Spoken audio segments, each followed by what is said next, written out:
So you're ready to hit the road and get that commercial driver's license in North Dakota.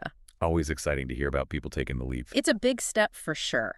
And we've been digging into this document, applying for a commercial license or permit, to help make the process a little smoother, Right, because honestly, it can be a bit of a maze. to say the least. There were even a few things in there that surprised us. Oh, there are definitely some details in there that can trip people up if they're not careful. Yeah, exactly. For instance, did you know that if you're new to North Dakota, like you just moved there, Okay? you only have 30 days to get a North Dakota CDL? Yeah, that's a pretty common rule. 30 days. That's it. Most states have that Wow. 30-day rule to make sure everything's up to date in that national system. And to add to that, you have to turn in any other CDLs you have too. It's Ugh. all or nothing. Exactly. It's about keeping things current. Makes sense, I guess, but still talk about a time crunch. And then on top of that, let's talk about all the paperwork. Yeah, there's always paperwork. It feels like they want your whole life story. I mean, seriously, who just has their birth certificate lying around? I hear you. It can seem like a lot, but there's a good reason behind it. They really want to make sure that only qualified people are getting behind the wheel of those commercial vehicles. Right? Keeping the roads safe for everyone. Absolutely. Um, So, yeah, they ask for a lot of documentation, mm, but ultimately it's about safety.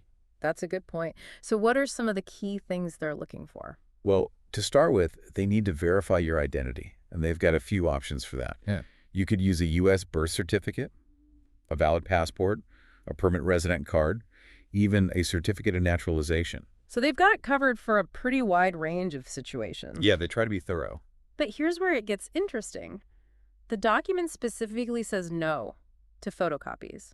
It has to be the original or a certified copy. Oh, yeah, that's important. They're really strict about that. I can imagine that causing some headaches for people. It's all about preventing fraud, making sure everything is authentic. Right, keeping everything above board. A certified copy adds that extra layer of assurance. Makes sense. For those who haven't gone through that process of getting something certified, what's the best way to go about it? Honestly, the best thing is to plan ahead. Get in touch with whatever agency issued the document and ask about their process for certification. Oh. Some might need you to go in person, others might have mail-in options. Gotcha. So just being prepared can save a lot of hassle down the line. Now let's talk about a situation that might make things a little more complicated: name changes. Yeah. I'm guessing that adds another layer to everything. It does add a bit of complexity, but it's totally doable. If the name you use now is different from what's on your identification, you'll just need to show proof of the legal name change. And what would that look like? What kind of proof would they accept?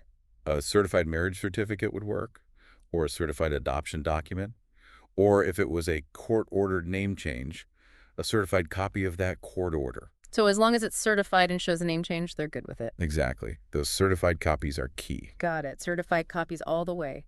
We've talked about proving your identity, but what about proving you're actually a North Dakota resident? Ah, yes, proof of residency. Yeah. That's where things get a little interesting. They're actually pretty flexible with what they'll accept. Oh, really? Like what? Well, you've got your typical options, of course.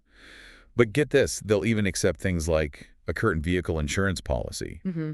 a recent school transcript, or a statement from your employer. So basically, if it has your name and an address on it, you're good to go. Pretty much. Wow.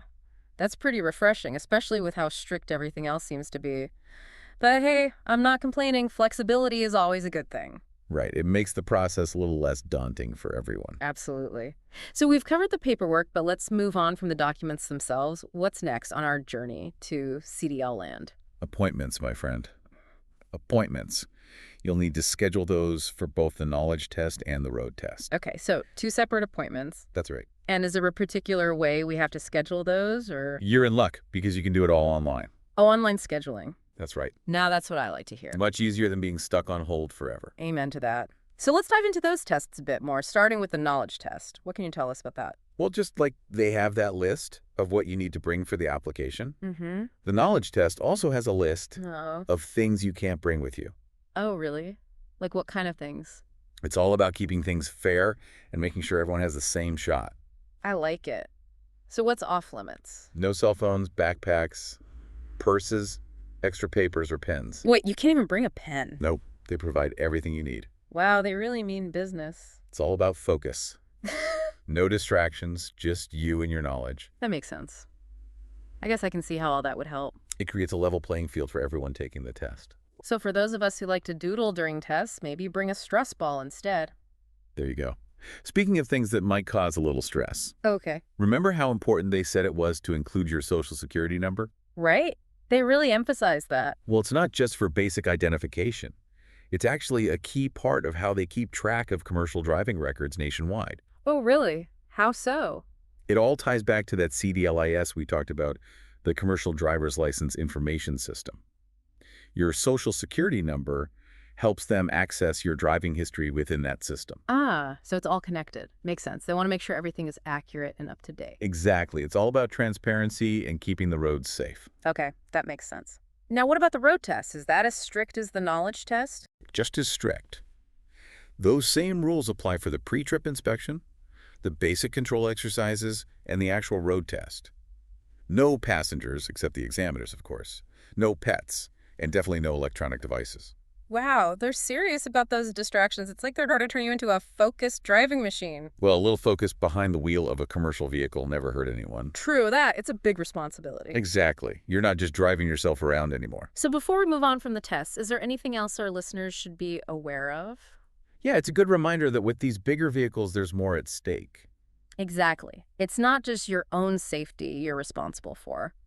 But, even with all these regulations and the emphasis on safety, North Dakota actually offers some surprising flexibility in how you can prove your residency. Oh, really? I thought we covered that earlier. What's so surprising about it? Well, we touched on it, but it's worth highlighting again. They're pretty open-minded when it comes to the documents they'll accept.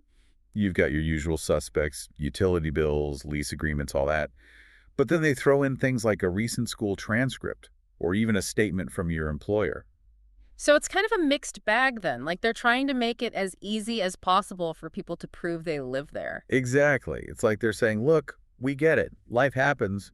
We're not going to make you jump through hoops just for the sake of it. I like that approach. It's a nice change of pace. Right. Because let's be real, nobody enjoys hunting down paperwork. Especially these days when everything's digital. It's like a scavenger hunt through your own files. Tell me about it. But, all jokes aside, it shows that they're committed to accessibility.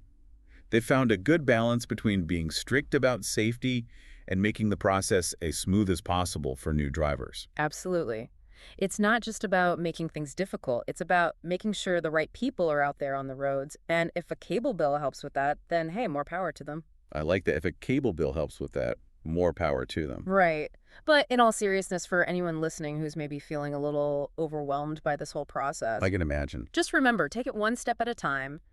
Gather your documents, schedule your tests, and trust that you've got this. That's great advice. Don't let it overwhelm you. You're taking the right steps towards a rewarding career. Exactly. And remember what we talked about today.